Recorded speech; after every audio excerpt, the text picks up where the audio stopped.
The government is considering bringing in curfews to keep streets clear and prevent any further riots. There are also plans for offenders to wear orange suits and clean up areas hit by disturbances. Sky's Michelle Clifford has this report.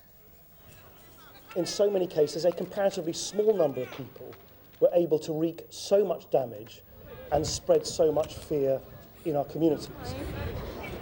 But we shouldn't allow hope and optimism to be suffocated by fear and pessimism. We need to learn more to do more. And there's nowhere where they need more done than in Tottenham, a community with so many victims of the riots. Some met Nick Clegg last week and were keen to hear his big idea about payback. You will see people in visible orange clothing making up for the damage done, repairing and improving the neighbourhoods affected. Stephen Moore lost his business to the looters and arsonists, and he likes the prospect of offenders coming back here to do a little penance on the streets. It's a good idea to be out, especially if they're wearing visible jackets, and people can look on them and actually maybe comment to them what they feel. Let them see, the majority of people, what they will say to them. Sky News followed Eva Maria Hess last weekend as she returned to the burned-out remains of her home, salvaging the few possessions left.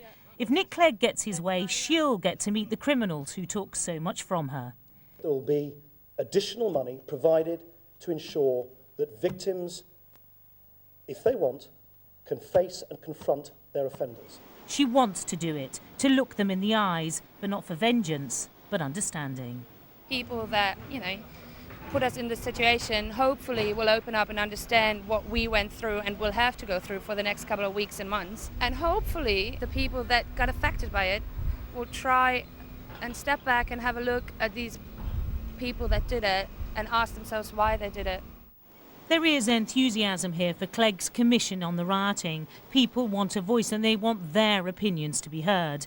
But his most radical proposal is to force offenders into work on leaving prison. Those offenders, as they leave prison, will be put through a tough process so that they find work and they stay on the straight and narrow.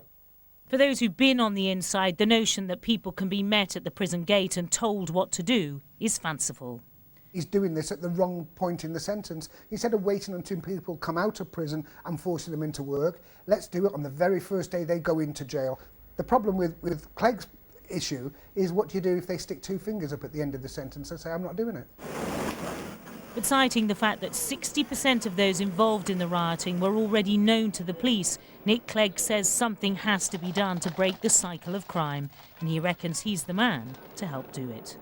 Michelle Clifford, Sky News, Tottenham. The energy supplier npower has announced a significant price rise. The utility giant will charge its customers 15% more for gas and 7% more for electricity from October the 1st.